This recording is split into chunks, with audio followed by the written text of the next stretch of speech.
दोस्तों, एक जूता पॉलिश करने वाला लड़का कैसे इंडियन आइडल का खिताब जीतता है, देखते हैं इस कहानी से।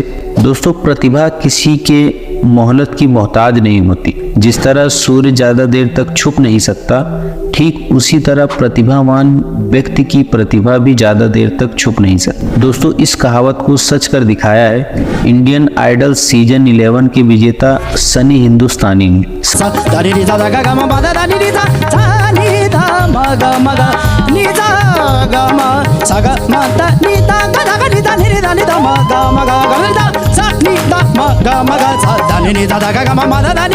सनी की कहानी किसी प्रेरणा देने वाली कहानी से कम नहीं है, बल्कि यह कहानी सनी हिंदुस्तानी के संघर्ष की कहानी है, जो आपको बताएगी कि कैसे एक गरीब जूते पॉलिश करने वाला लड़का पंजाब के भटिंडा के एक छोटे से मोहल्ले से निकलकर माया नगरी कहे जाने वाली मुंबई में संघर्ष करने अपने सपनों को पूरा करना चाहता है। सनी बेहद गरीब परिवार से था और उसके पिता के मौत के बाद तो जैसे उसके परिवार पर मुसीबतों का पहाड़ सा टूट पड़ा हो। उसके घर की फाइनेंशियल सिचुएशन इतनी खराब हो चुकी थी कि 2 वक्त की रोटी के लिए भी बहुत सारी मुसीबतों का सामना करना पड़ता था। इस गरीबी के कारण सनी ने केवल 6th क्लास तक की ही पढ़ाई पूरी की। जिंदगी के शुरुआती दिनों में सनी जूते पॉलिश करने के अलावा बस स्टैंड और रेलवे स्टेशनों पर गाना गाकर अपने परिवार का गुजारा करता था। और ये संघर्ष केवल सनी ही नहीं, बल्कि उसकी माँ भी इसी तरह मुसीबतों का सामना करती थी। उसकी माँ सड़कों पर गुब्बारा बेचने का काम करती थी।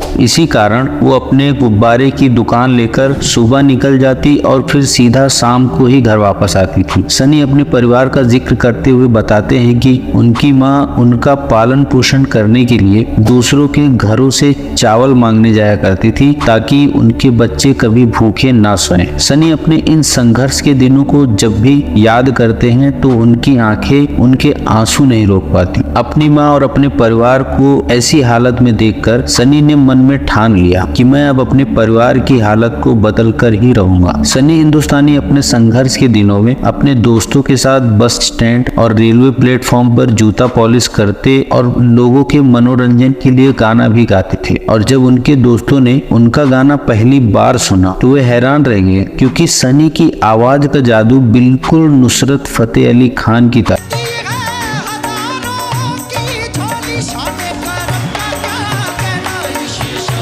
अगर आपको देखना है तो आप YouTube पर जाकर सनी हिंदुस्तानी करके सर्च करेंगे तो उनके बहुत सारे ढेर सारे गाने, इनके एल्बम, इनके सॉन्ग आ जाएंगे। आप सुनेंगे तो आपका भी मन एकदम खुश हो जाएगा, आपके रोम रोम खड़े हो जाएंगे। सनी के दोस्तों ने ही सनी की प्रतिभा को सबसे पहले पहचाना और वो लोगों ने सनी को इंडियन आइडल में जाने के लिए भी प्रेरित किया। जब सनी ने इंडियन आइडल में अपना गाना पहली बार गाया तो ऐसा लगा कि मानो खुद नुसरत फतेह अली खान साहब गा रहे हैं। उनकी इस आवाज ने सारे जजेस और पूरे देशवासियों का दिल जीत लिया। सनी ने अपने हुनर से लोगों का दिल तो जीत ही लिया था, साथ साथ लोगों के दिलों पर राज भी करने लगे। पर जब पूरे देश के लोगों को उनके संघर्ष के बारे में पता चला तब पूरा देश भावुक हो गया। लोगों ने दिल से उन्हें अपनाया और सनी हिंदुस्तानी को इंडियन आइडल के फाइनल में देशवासियों ने सबसे अधिक वोट दिए और इंडियन आइडल सीजन 11 का विजेता भी बनाया। इंडियन आइडल का विजेता बनने के बाद सनी को 25 लाख रुपए, एक गाड़ी और टी सीरीज के साथ एक गाना गाने का कॉन्ट्रैक्ट भी मिला, जो कि उनकी किस्मत बदलने के लिए काफी था। देश में आज भी ऐसे लाखों करोड़ों लोग हैं जो कि अपनी गरीबी से बहुत ही परेशान हैं और वो अपने बेटे और बेटियों से यही आशा रखते हैं कि उनके भी बच्चे एक ना एक दिन उनकी गरीबी, उनका दुख, उनका दर्द दूर करेंगे। दोस्तों, किसी की मेहनत और किसी का हुनर कभी भी जाया नहीं जाता। अगर आप सच्चे दिल और ईमानदारी से मेहनत करते हैं तो आपको आपके अच्छे मेहनत और अच्छे कर्मों का फल जरूर मिलेगा। सनी के सिर्फ हुनर ने ही नहीं, बल्कि उसकी सच्चाई, ईमानदारी और मेहनत ने उसके हुनर में 4 चांद लगाया। सनी की तरह आप भी मेहनत करें और अपने परिवार के लिए, जिससे आपकी कुछ न कुछ ऐसा करें आपके परिवार की सारी मुसीबत जड़ से खत्म हो जाए। दोस्तों, आज के लिए बस इतना ही। मिलते हैं नेक्स्ट एपिसोड में। तब तक के लिए अपना ध्यान रखें, अपनों का ध्यान रखें। Thank you so much guys, take care, bye bye, धन्यवाद, जय हिंद।